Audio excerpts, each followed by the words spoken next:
Hi, I'm Tim. Welcome to our channel and thanks for logging on. Well, thank you for joining me for our latest watch versus watch comparison. Today it's a Lange family feud as we compare first generation versions of both the Lange Sohne Datograph Flyback Chronograph and the 1815 Flyback Chronograph. They're mechanically related, they hail from the same manufacturer in Saxony, but we're going to compare, contrast, and see if one has the leg up on the other. Let's start with the Datograph as it was released first.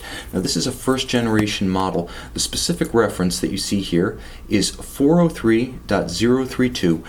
The model was produced as a first generation 39mm case sans power reserve from 1999, when it generally took Patek, Audemars and Vacheron by storm, until 2011 when it was redesigned for the 2012 model year as the 41mm datograph up down. For purists, this is the one to have. Now when this watch debuted in 2009, it forced those Holy Trinity Swiss houses to reconsider their level of finish and artistry, because although none of them were impeachable, what Lange did with its caliber 951 dropped jaws. Everything, right down to the execution of the individual screws and the hand-engraved balance cock, took high horology finishing to an entirely new level.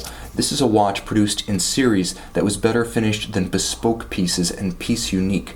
Now, the timepiece at 39mm across the round of the case is 2mm smaller than the contemporary datograph up down. Significantly though, it is about 1/2mm narrower across the bezel and across the case band than the 1815. It's also thicker, 13mm thick. Where they're exactly the same, however, is in the lug-to-lug span, 48mm for each. Having done a on-the-wrist review for each of these watches, however, I'm not going to do a full wrist review here, just give you the bare dimensions. So keep this in mind. The datograph is almost imperceptibly smaller across the case, but it is perceptibly thicker and chunkier on the wrist. Now it has an obvious advantage over its counterpart in that it has a date indication, and a beautiful one. The quality of the pusher adjuster for the double-digit date is just as satisfying in a tactile sense as the column wheel function selectors that operate the chronograph. Now, of course, both of these calibers are related, so both of them are flyback chronographs, manually wound with a 36-hour power reserve. Neither has the leg up on that front, but the datograph, with the additional and useful complication of a superb double-digit date, does have a little bit of an advantage, unless you are a aesthetic purist and you prefer the clean profile of the 1815. But one unarguable point is that the dial furniture of the datograph is executed to a higher standard, as the indices and numerals are applied and polished red gold, and the hands at center have luminescent applications. The 1815 has no hand luminescence at night, thus you cannot read it at all in low or no light conditions. Now, it's also worth mentioning that this watch features a tachymetric scale, which has no inherent advantage over the 1815's pulsometer scale for reading pulses, but some may feel that on a chronograph, a tach scale, even on a relatively traditional face like this, imparts a little bit of a sporty flair. Again, that decision is entirely left to the individual.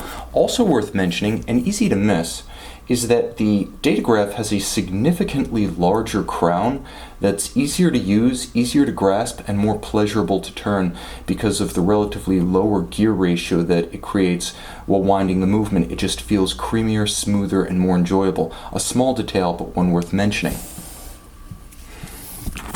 On the case back, there's almost no telling between the two, as the finish is equally exquisite and to the same standard in each case. The datograph is a 40 jewel movement, the 1815 is a 34 jewel movement. The only differences that you'll really see, because most of the differences are on the dial side, consist of the area around the pusher adjuster for the double-digit date on the datograph. You can see the bridges are different and access is given to the watchmaker to reach the pusher adjuster on the datograph. So in almost every respect identical on the case back, with most of the parts you see here interchangeable across the two models. Now let's talk a little bit about the 1815 and where it pulls out its advantage. First of all, the dial has impressive depth.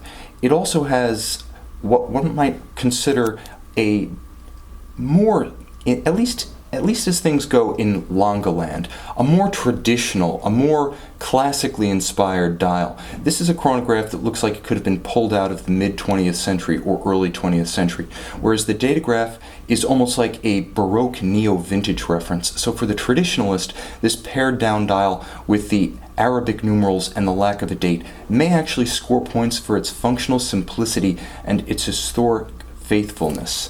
You'll also note in profile it is thinner. Not just historically faithful, also quite slim. This is 11.5 millimeters and much closer to what people expect of a traditional dress chronograph. It doesn't have the chunkiness of the datograph. Now it's also worth mentioning that this is a far less common reference, especially in this rose gold black dial variant.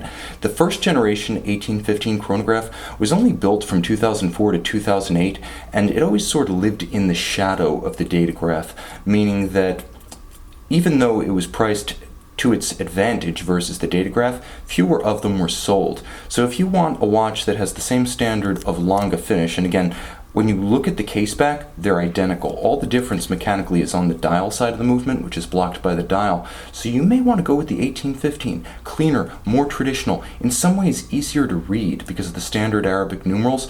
No, it's not luminescent at night, and no, you don't have a date. But if you have a watch like this, chances are it's part of a collection and a rotation rather than your only timepiece. So this watch makes excellent sense in a rotation of other high horology chronographs. In an ideal world, we would probably just say, why not purchase both? They're both gorgeous, they're both functional, they serve different purposes, especially if you have the contrast between the black and the silver dial. However, in this versus showdown, I have to give the edge to the datograph. Frankly, there's just more content built in, and it has that intangible, iconic status, something that's not a matter of the material of the watch, of either watch, but when you think Lange, you think the Lange 1, you think the datograph, and possibly the Zeitwerk. This is part of the big two, the twin columns of modern Lange Sohne, starting with the Lange 1 and ending with the datograph. And that is just an insurmountable obstacle for the 1815, however handsome, to overcome. You can see and you can purchase both of these pieces on our website.